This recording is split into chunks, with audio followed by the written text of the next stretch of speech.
Hello everybody. Welcome once again to MX Talks. I'm Dion and I'm back with Shin. I wasn't here the last episode, but now I'm back. And we will be your co-host for today. So let's get right into it. Today's topic is, are blockchain games real games? And Shin, do you have any thoughts about this topic? Um, I mean, I'm really excited because I am a gamer. Like, apart from working, the only other thing that I do is just play games. um, and console games, computer games, all kind of games. I play all sorts of games. I think we spoke about this with Devon last week in the meeting as well. And the only games that I don't play is just FPS, first person shooting. But today we're going to talk about blockchain games, and I'm really excited because it's a very new area, I would say. Um, and some people is saying that blockchain games, they're not real games because they're only there for cryptos. But we'll get into that when we speak to the speakers later on. But before we introduce our speakers, the MarginX is. Oh, yeah, sorry. Yeah, sorry, Shin, you broke up there a bit for me. But Think yeah, we lost you. yeah, it did, Yeah. right? All right, so it's my connection's problem. All right. Okay. Yeah, but Right. it's Long story okay. short, Let I'm me, excited for the blockchain games, and I think we should just continue. But before we do that, introduce our speakers. Maybe Dion, you want to introduce a bit about what MarginX is?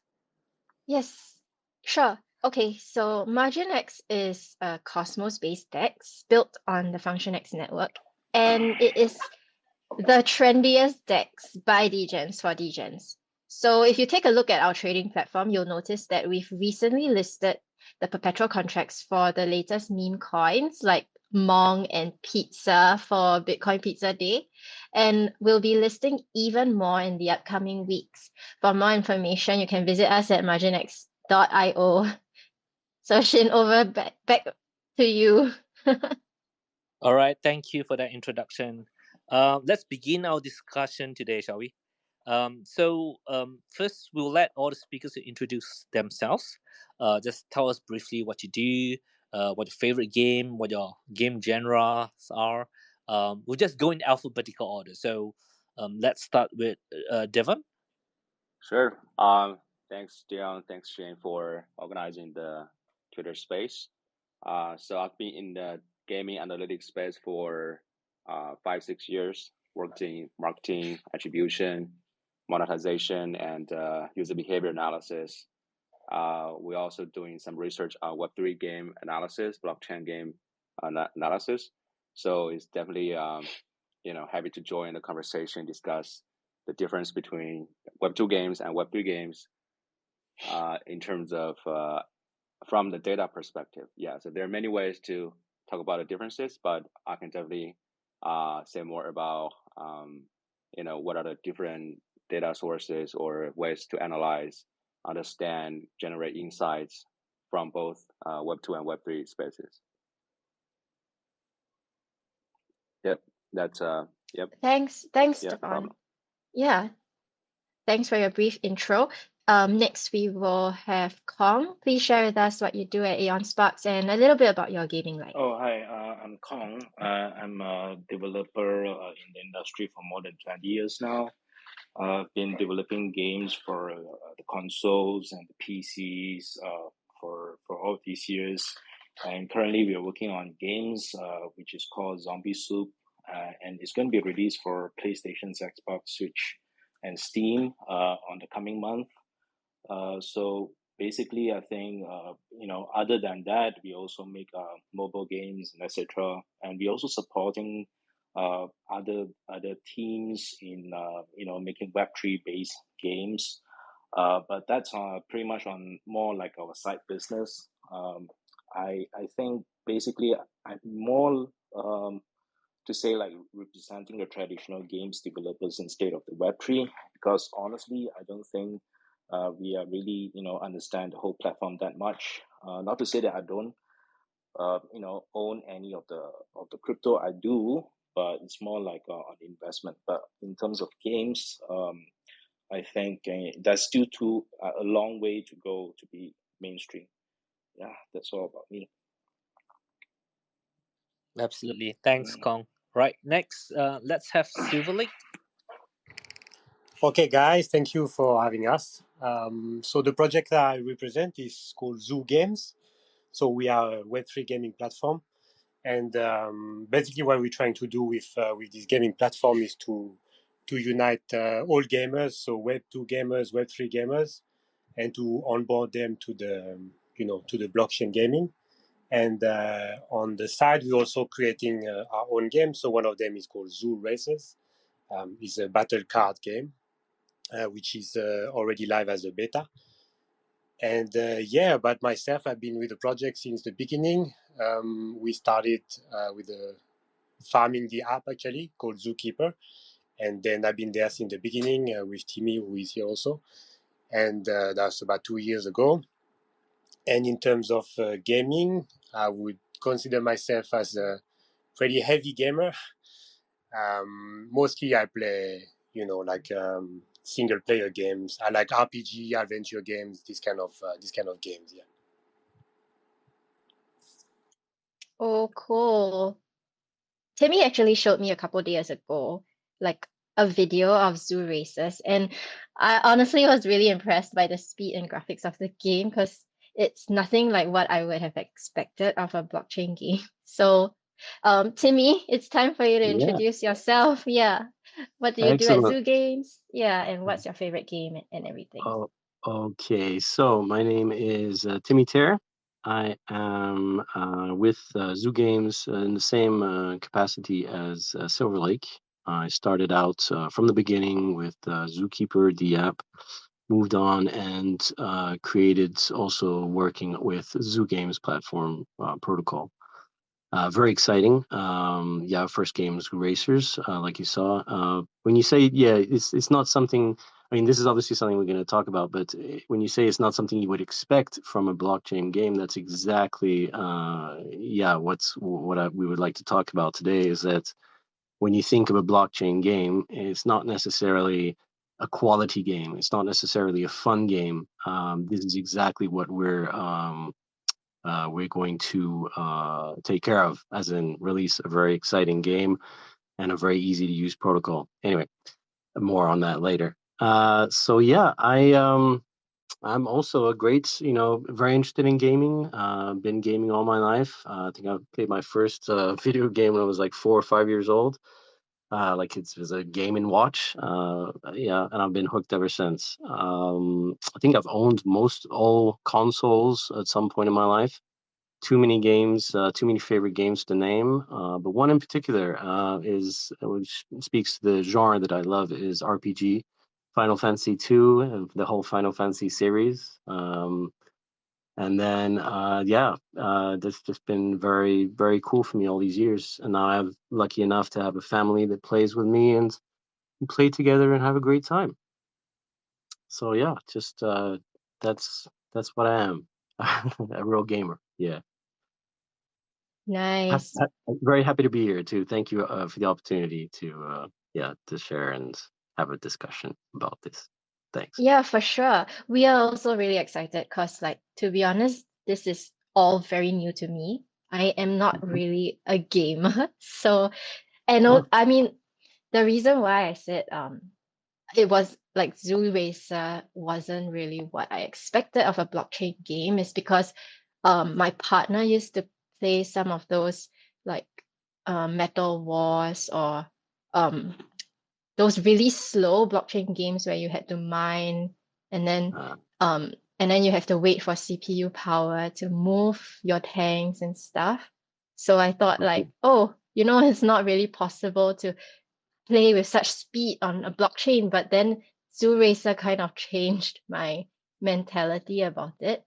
So Very cool.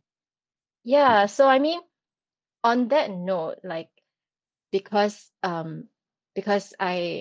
I'm totally new to this, maybe Timmy, you can start off by giving us an overview of the current state of blockchain games and Uh-huh. how they would differ from traditional gaming.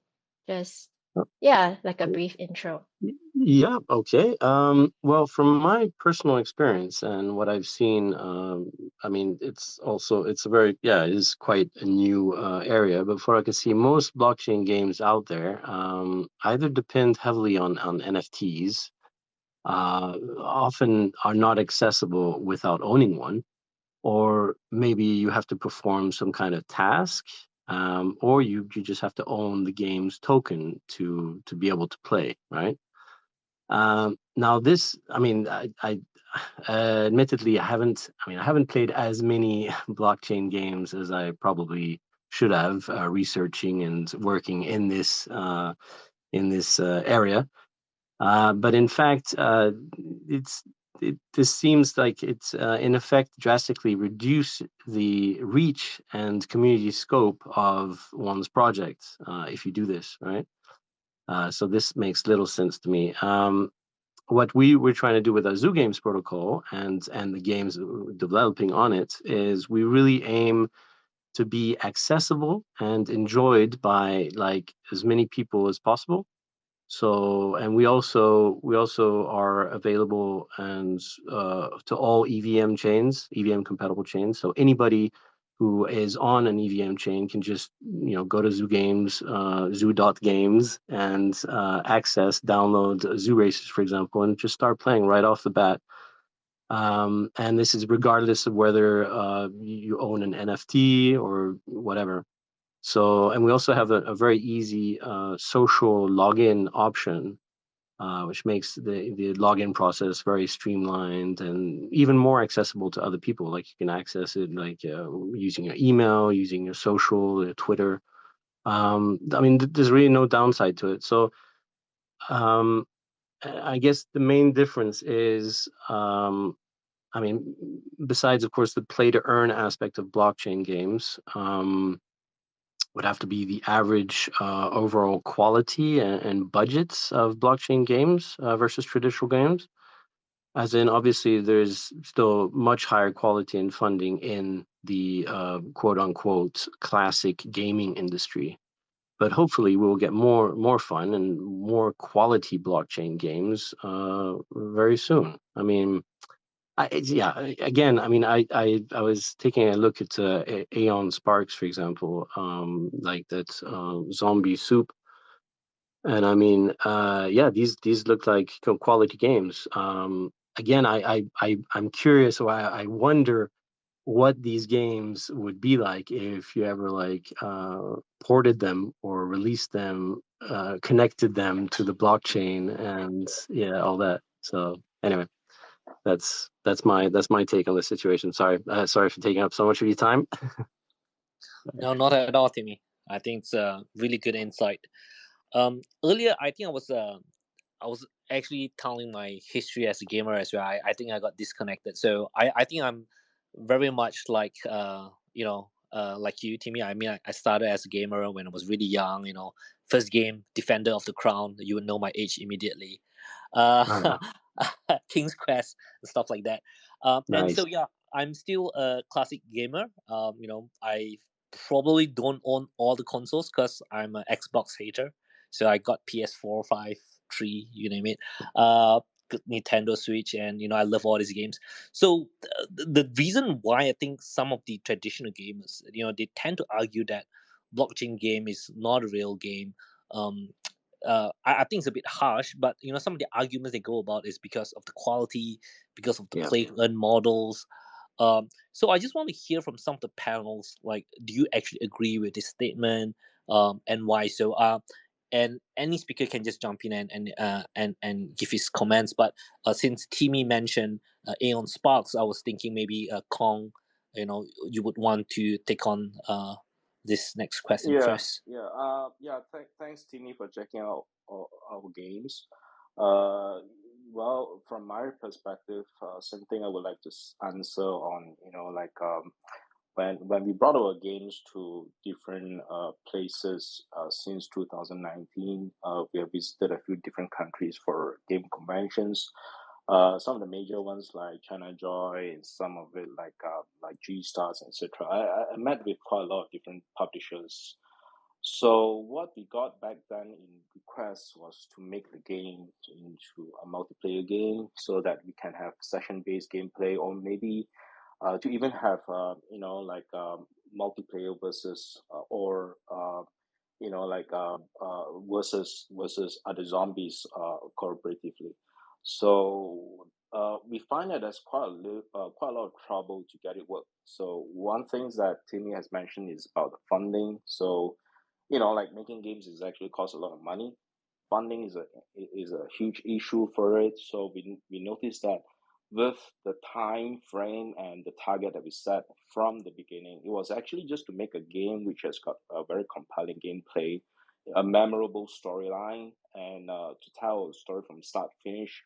And in our game, we features a lot of difficult boss fights in our game. So we kind of try to keep it as simple as possible. So we don't want to end up even though yes, it's true, I can turn it into a couch co-op gameplay games, and probably I can make better sales with it, but it's a bit unfortunate to say that it's going to cost us a few more years to get it to work, because instead of like writing a single player storyline is complex enough already, but then turning it into a 4 players co-op couch gameplay, or even connected like through the internet, that could be a whole different scope for us to handle with. So we do have a target to release it ASAP. So we stick with the plan. So one of the problem that I can see that with the couch gameplay is that currently it's kind of hard to find a friend to invite you to our home to start playing and sitting next to each other. Or let's say if I make it work like through the internet, then matchmaking is a problem. So in fact, I did check out the Zoo Racer a few days ago. That's my personal experience. I'm not sure whether it's because that it's still in beta. I can't start a match with another player actually.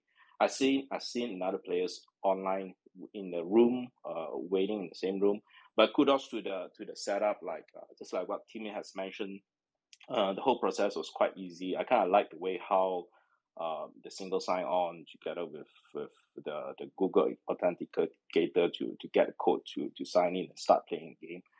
But unfortunately for me, with the short time I have like a few days ago, I can't manage to start any of the races. But I did check out the videos, and it turns out to be a pretty compelling and fun game. I would like to play it, but really, that's one of those problems I can see so far. I mean, if we try to turn Zombie Soup into a multi-session gameplay, I hope that this can give you guys some perspective of why we don't make it into a multiplayer game. And I think if we turn this game into a blockchain game, that could be a even higher mountains to climb for us. So that's the kind of problem I can see in general for turning a traditional game into a blockchain based game.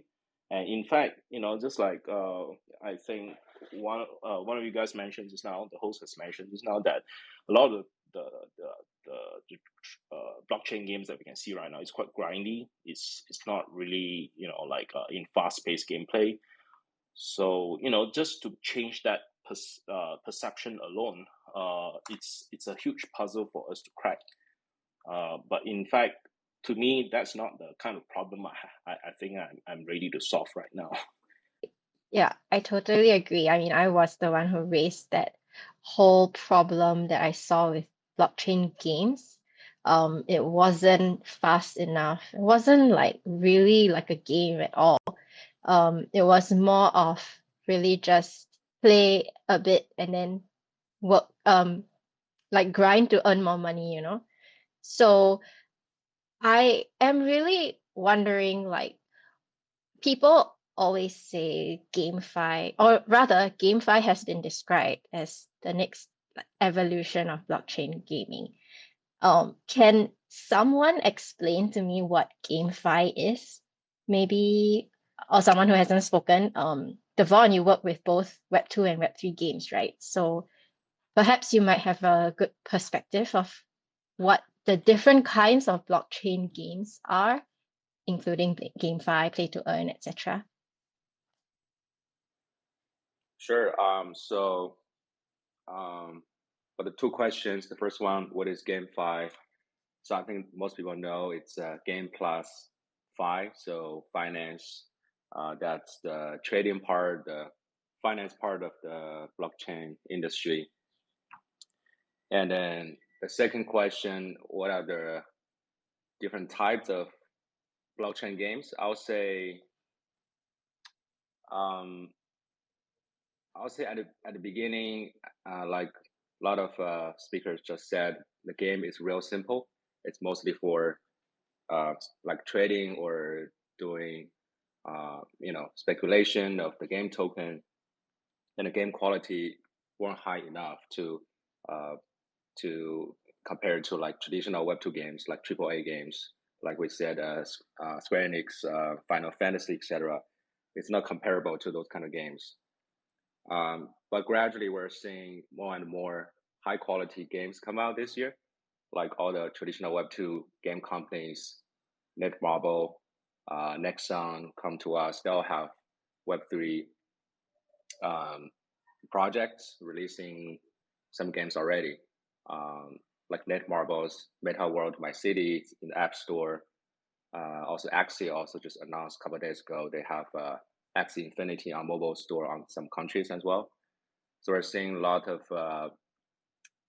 traditional Web2 game companies moving into the space, as well as a lot of web-based games moving into mobile space, which is better user experience, better playability. So it's definitely changing the whole industry right now. Very excited to see how it evolve by end of this year. Okay, great. Devon, I think you bring up a very good point.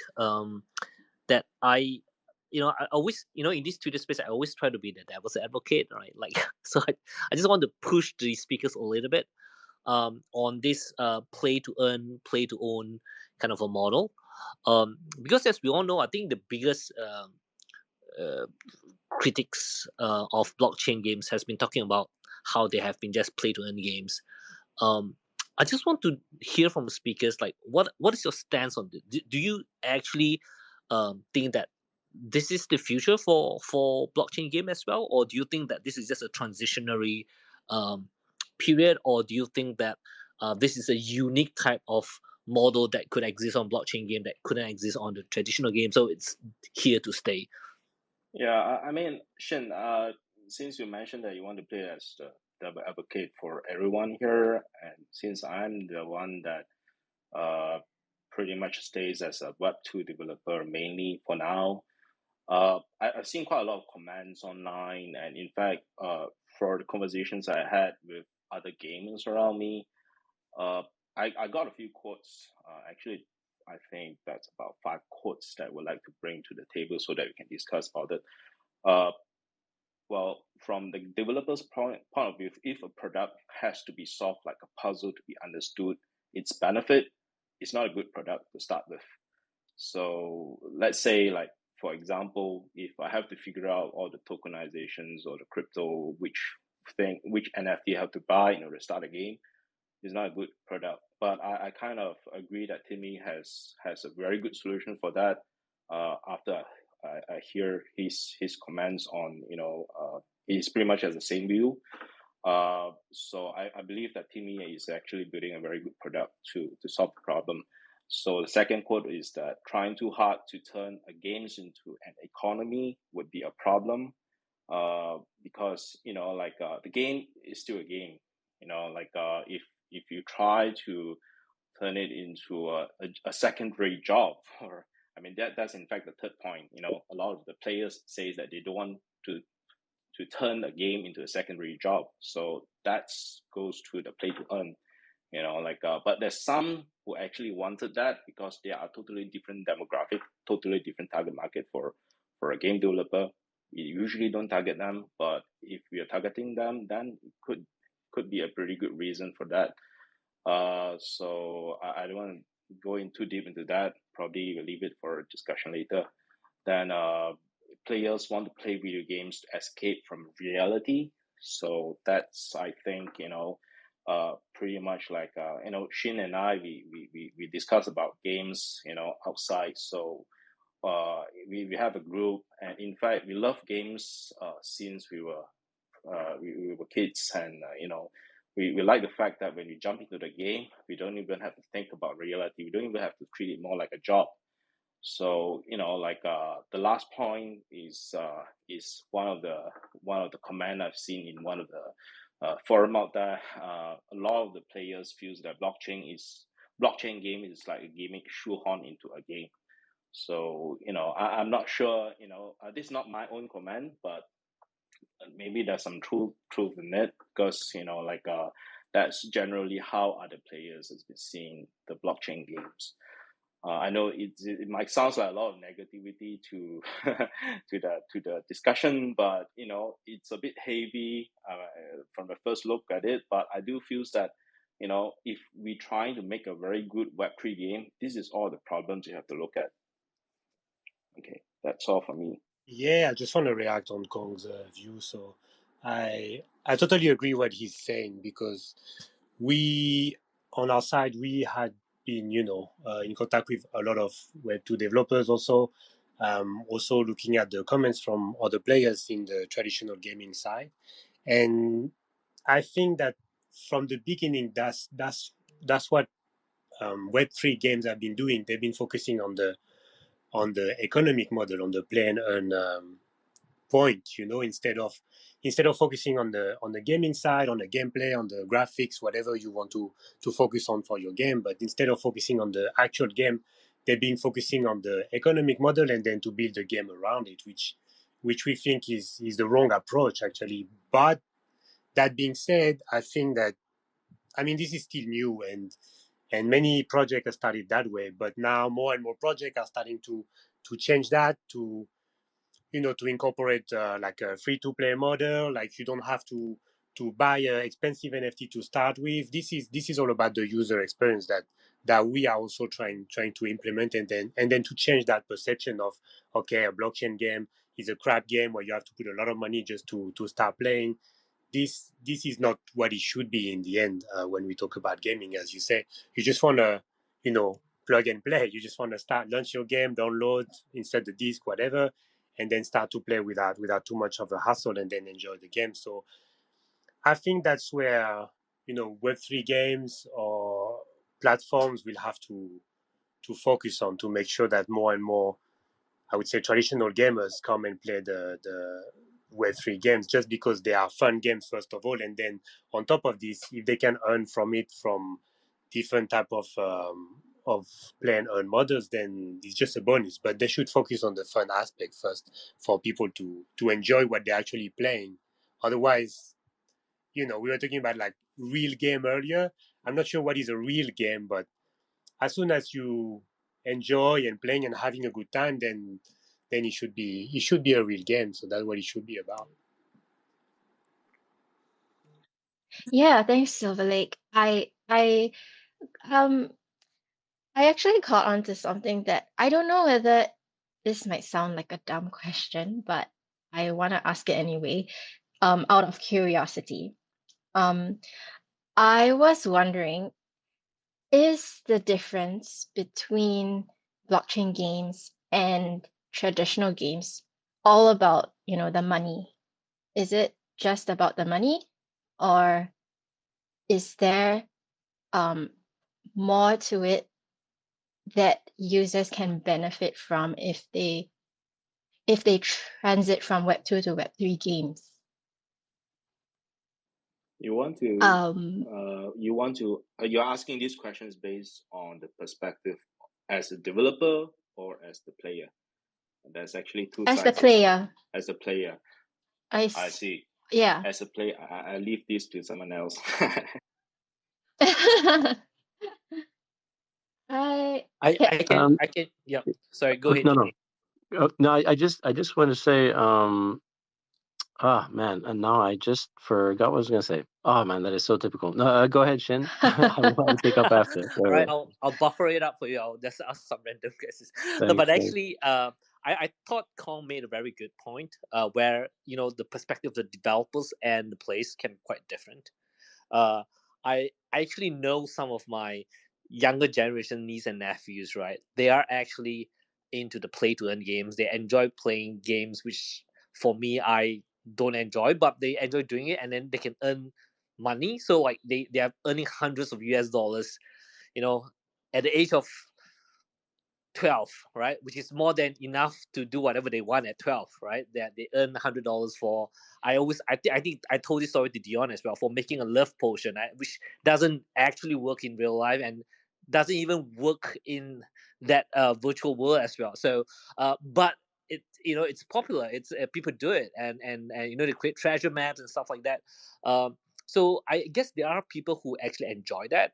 um I just wanted to. I don't know if Devon, because Devon, you work in the analytics side of things, right? Do you can you actually see this kind of data? Do you know if there's a bigger demand, or there's a sudden surge of play for earn, or what does the data tell you?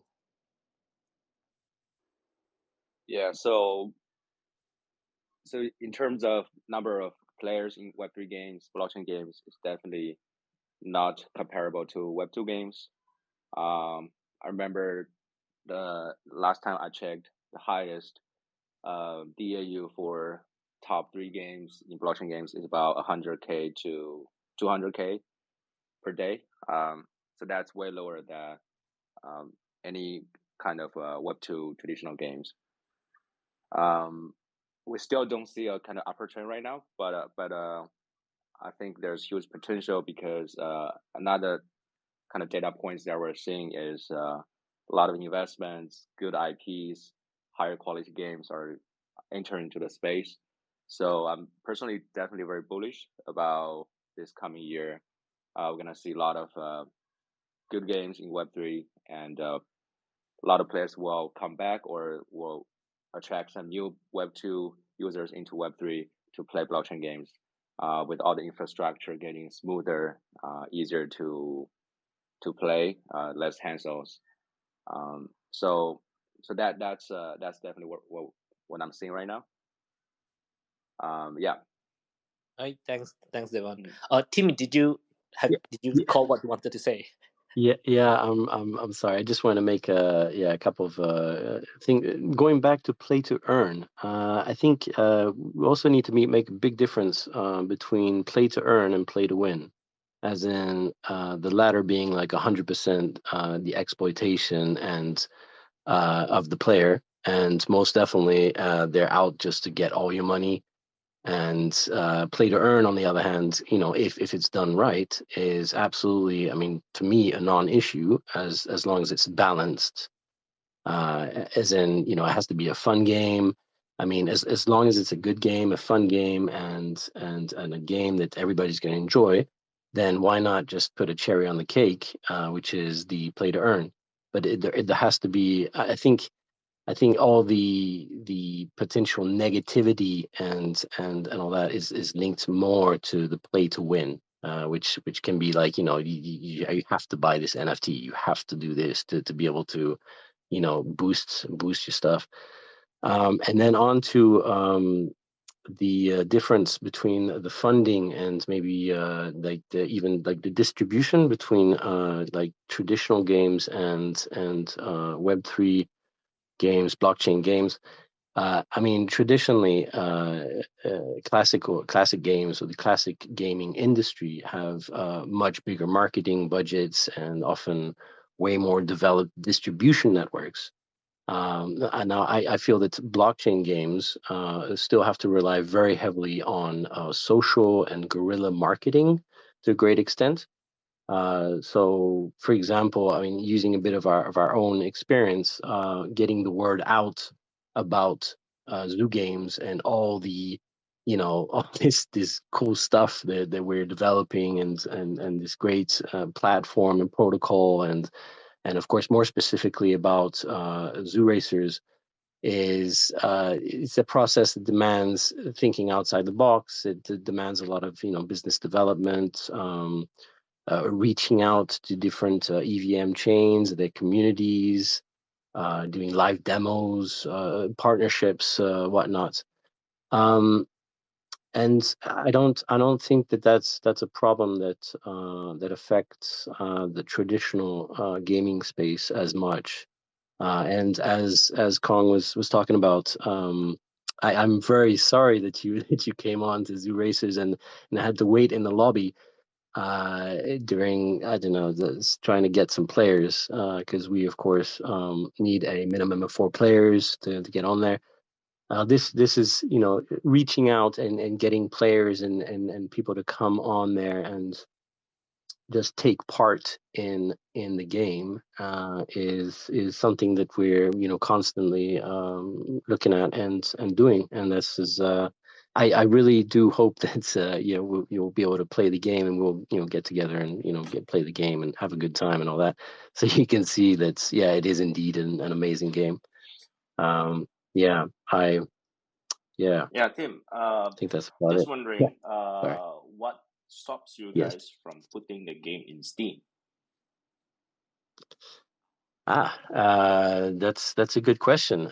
Yes, indeed. Well, it has actually been discussed to, but that would involve stripping all blockchain elements from the game, right? Because Steam has, as I recall, a pretty strict policy about not allowing blockchain, NFT, tokenomic games on their platform. I see. That you've got So another options right now. The Epic Game Store. They are quite supporting blockchain games at the moment. So if and in fact you can self-publish your game in Epic Game Store right now.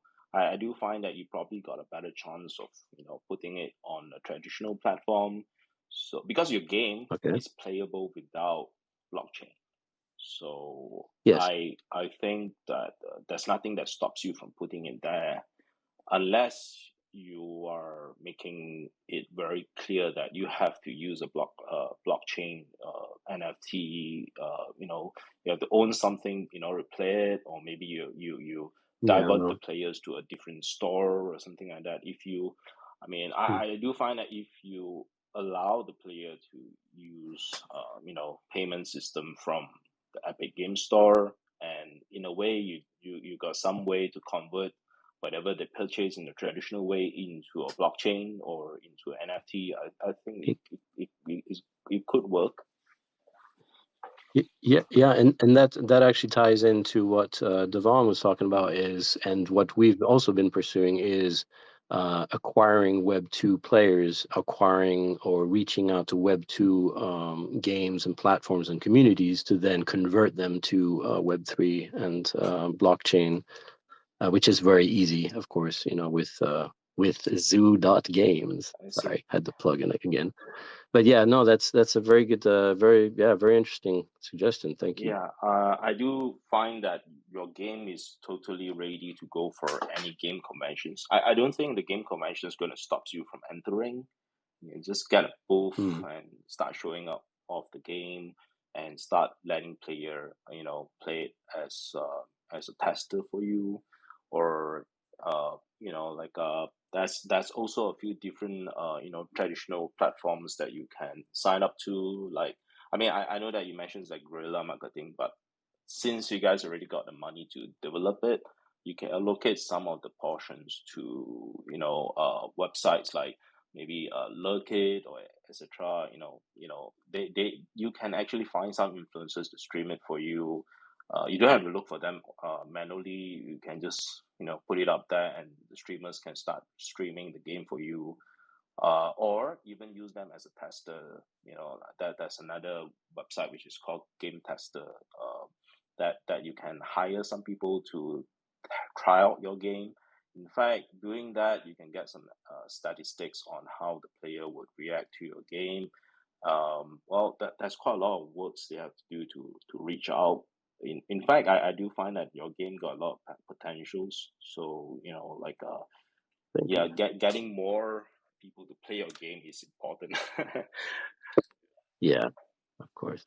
Thank you very much for the suggestions. Yes, indeed, that's it's all part of the plan, part of the Yeah, game, part of the mission. yeah.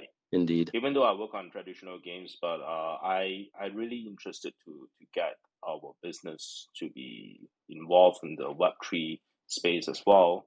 But I do find that it's a bit difficult for us because we have always to strive for making the better game, the most fun game, or the game which has got high in quality. But that would takes a lot of time and effort to be made. Hence, it means that we need a lot more funding for it to work. So I think that's also the reason why, even though we already got a few proposals, and at one point we wanted to raise funds for our own game, but then we kind of, we saw a lot of problems with other projects has been pulling around. And I even worked with a few different teams earlier on. I realized that they don't really emphasize on completing the game. When how disappointed our team was when we were in the boardroom together, and the Yeah. marketing team, or maybe some other, the fundraiser team told us that, or the fundraiser told us that, oh, the game is not important, you can just sweep it under the rug, and we just Wow. keep quiet, we just going to keep doing the marketing. So because of that, I do find that there's a lot of bad actors out there. And Yeah. yeah, I mean, end up that they have been doing a lot of marketing to sweep around and get a lot of money, but not you never see the game coming out. So that's the kind of problem I've seen so far. That's why I prefer to work That on is, traditional games at this point. yeah. No, Yeah, that is absolutely a problem. No, sorry. Go ahead. Mhm. I was just gonna chime in here to just pause a little bit. I wanted to say, if the audience has any questions, feel free to raise your hand or leave a tweet in the thread, and we'll either let you speak or we'll help you ask your question. And on this note of funding, Shin and I were really curious to know, how do we then attract more funding for blockchain games? Like, do we have to create a Witcher type of game, or like a Final Fantasy game, to get eyeballs? What is it? Well, it's obvious that Um, we are. I mean, we as developer, I don't think we are that good in raising fund, because it's a guerrilla marketing. It's actually requires a totally different teams. That professionally speaking, they got a whole bunch of people to run, statistics out there, where to look for the people, and a lot of people doing work. So in fact, they could actually cost more than the developer team.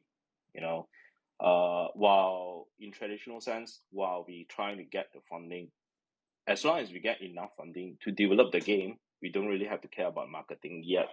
Probably if we found a publisher, the publisher will take care of the marketing for us. So for fundraising for blockchain game, I really feels that in order to get more money, it's a entirely different skill sets, which is requires a lot of what I feel like is a lot of bullshitting. Sorry to say that. that's so funny. Okay. Okay. Um, Yeah, mm, I actually got a follow-up question not really a okay. follow-up question. But yeah, I want to talk more about innovations in the blockchain games, right? I think one areas where blockchain games can differentiate from traditional games is the innovation. So one of the innovation that although I don't find it that useful, but it was very impressive from a technology point of view, it's about the skins, right? Where you can make it into NFTs, and then these NFTs can be traded across different games, typically on the same platforms, but different games. So you can have like an NFT of a skins of very cool I don't know, kind of a warrior kind of skin, and then when you play other games, you can actually then transfer it using NFT to there. So and I'm not really into blockchain games, so I really want to ask the question out there to know if what do you think is the next biggest innovation that's going to come out of the blockchain game? So do you see there are areas where you can innovate using blockchain games that would differentiate blockchain games from traditional games? Yeah, so maybe I'll add one is definitely we're seeing a lot of products they're trying to implement interoperability.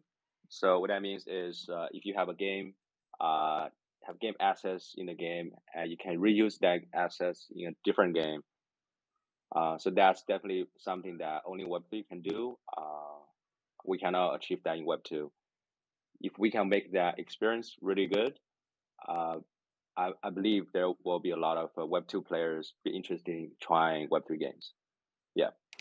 I think the only I agree with Devon. I think this technology is already there. I mean, our project is using already some NFTs in several games at the moment, and I think what is needed is for the Web2 players to be aware of this technology.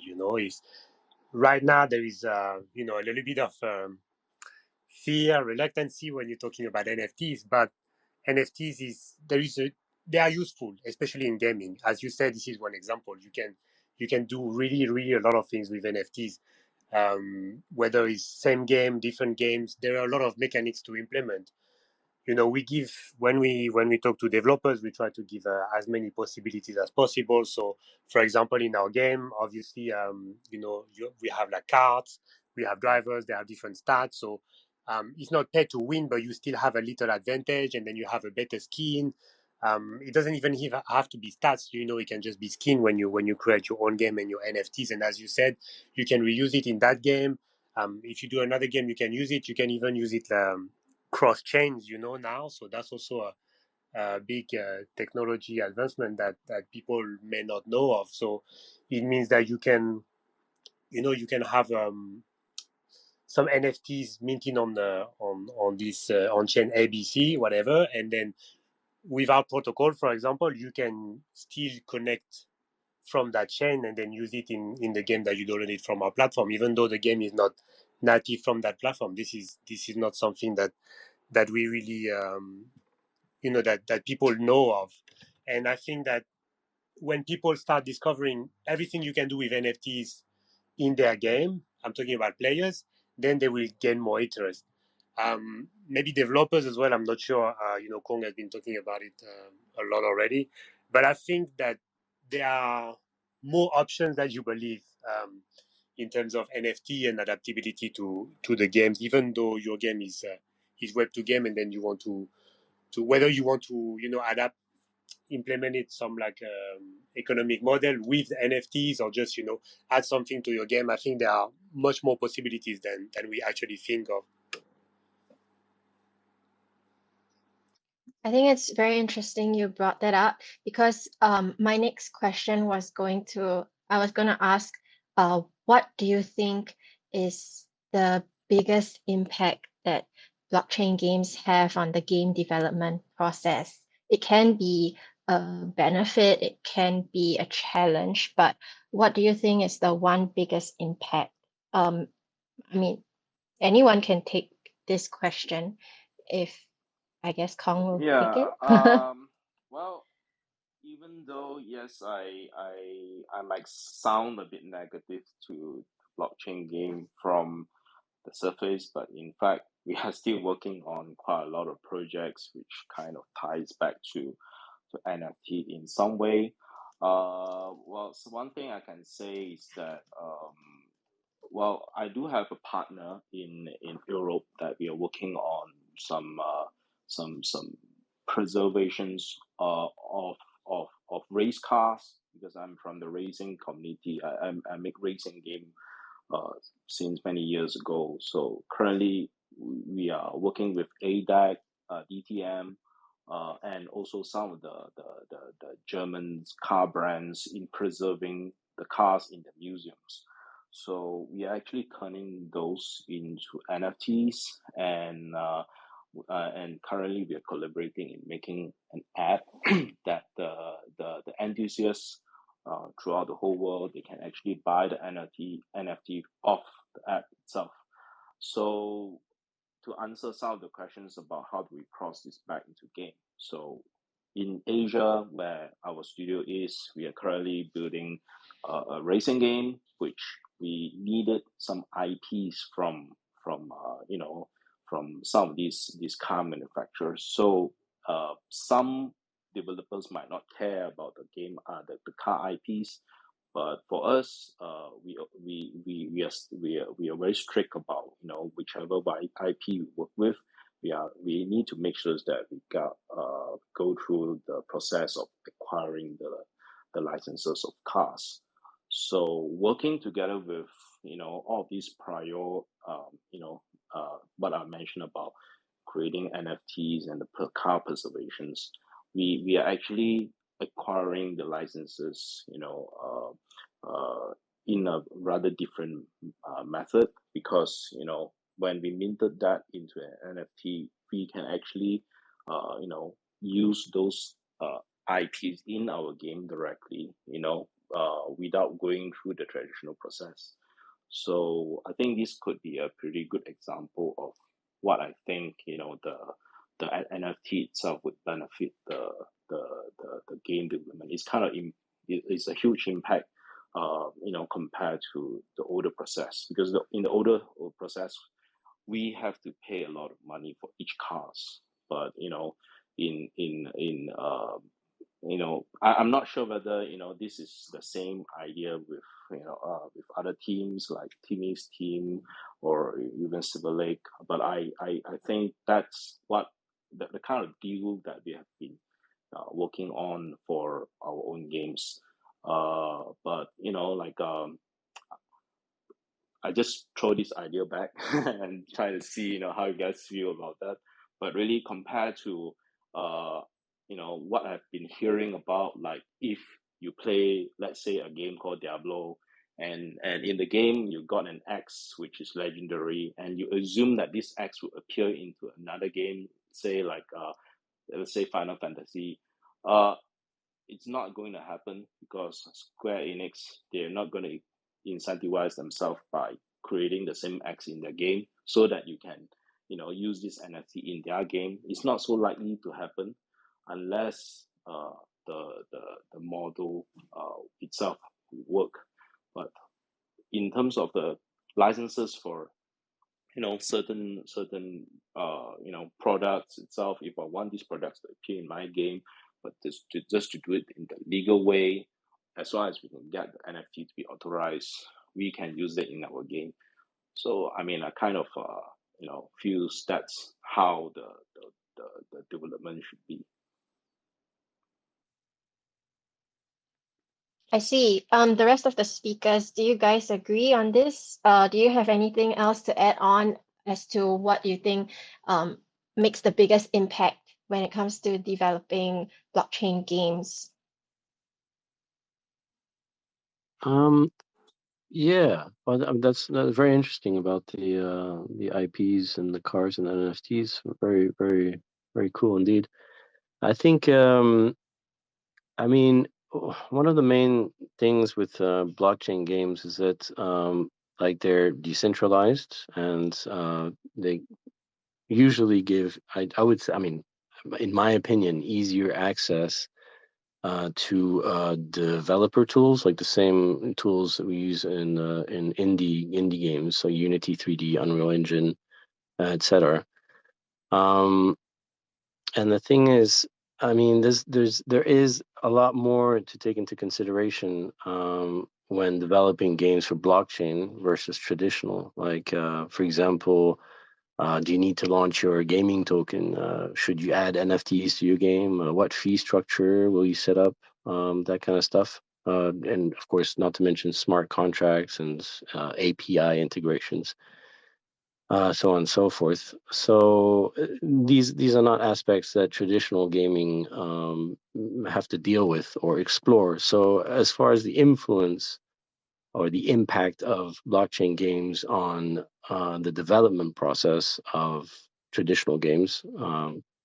I mean, I guess obviously it's very different, but at the same time, we're all making games, right? I mean, as in whether it's traditional or blockchain or whatever, we can all get inspiration. We can all work, and I mean, we're all working towards the enjoyment and the entertainment industry. The player and the game. We can all learn from our experiences and share all this. So I think, yeah, the impact, the experience impact that we can intertwine and go and apply from Web 2 to Web 3 and vice versa is a very important and interesting thing to explore. Basically, I hopefully that was made sense. Yeah, Yeah, I did. Thank you. Thanks, Timmy, for that. no worries.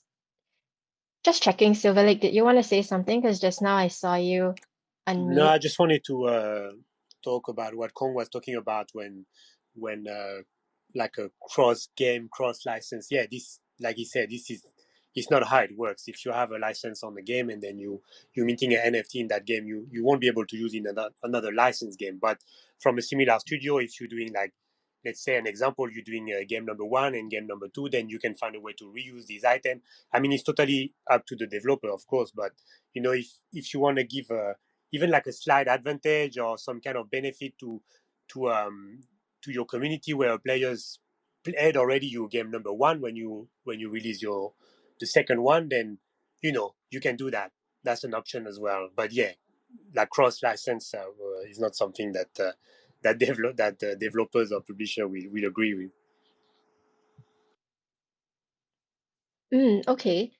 Actually, time is kind of running out for us, so I just wanted to raise one last question to the floor for all the speakers. Just to wrap things up, I want to know, in your opinion, what is the one factor you think will ultimately determine whether blockchain games are recognized as real games? Maybe, Devon, we can start with you. I'll keep it short since time's running out. I'll say one factor or indicator is there is a blockchain game has 1 million DAU, daily active user. So that's a real indicator that we're having a Web3 gaming era. Yep. All right, thank you. Next, maybe Kong, you can chip in. What's one factor you think for blockchain games to be considered as real games? Well, I do feel that that there's no limitations to whether Web3 games is a real game or not, as long as the player can enjoy it. I think the main factor for me right now is that whoever wanted to release the Web3 game, just make sure that the game is has got proper game design, properly developed, as in, like, with adequate production value. As long as the game has long-term value and memorable for the players, and it makes sense for the players to put in the money, I think that's not to say that it's going to be successful or not, but at least that would bring some positive light to the community itself, rather than has been in. To me, it's pretty much in the dark right now. I mean, from outside, it's kind of hard to see what's going on, but you guys should know that there's a lot of meme coins, meme token, that, and also rug pull projects out there. But I do feel that developers for Web3 has to be consistent. So as long as we can see good products, the player will pick it up eventually, because from the player perspective themselves, as long as it's a good game, they don't care. They'll figure out a way to play the game. Either it's a Web2 or Web3 games. Yeah, that's all I can say. Thank you. All right. Before we move on to the next speaker, I've seen someone here that have requested to speak. So I'm just going to, I mean, we rarely have audience asking to speak. So I'll just approve his request, and let's see what Vladimir has, maybe a question or something. You want to try speaking up?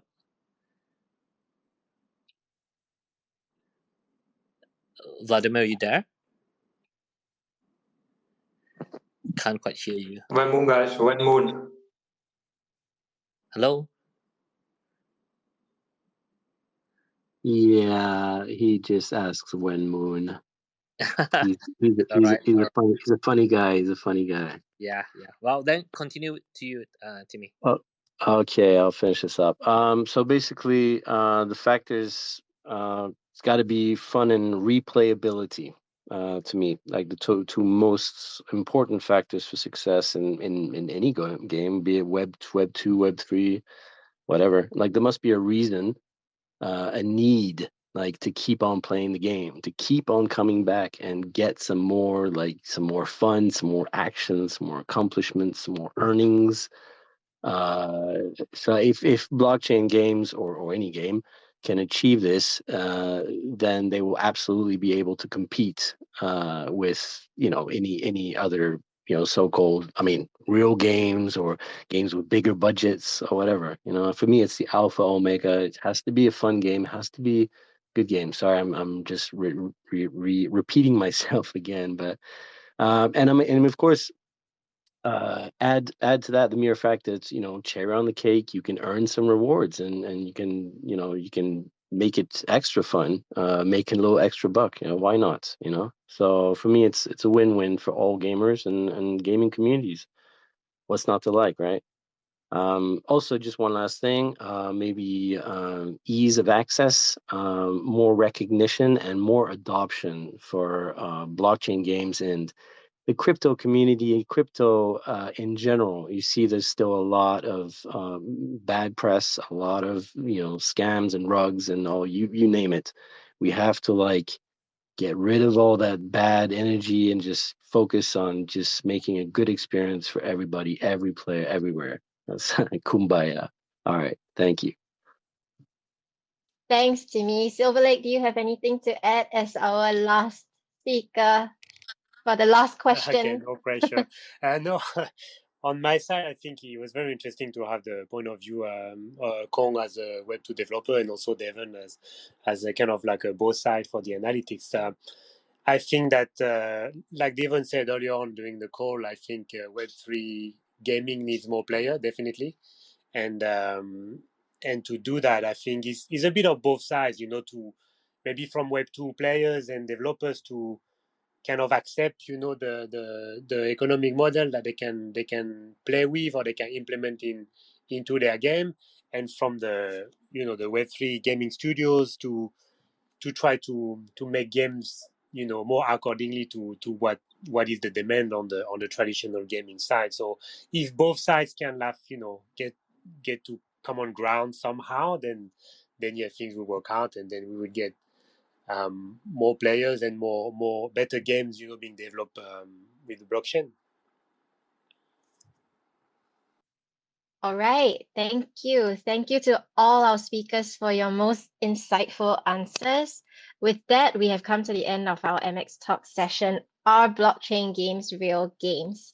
Thank you to all listeners who tuned in, and we really hope everyone has learned something new today. I definitely did. Don't forget to follow all our speakers on Twitter, including MarginX, so that you'll know when our next Twitter space will be. See you again next time. Bye. Thank you. Guys, thank you for having us. Thank you. Bye. Thanks for having Thank me. you. Bye, guys. Bye bye. See ya. Bye bye.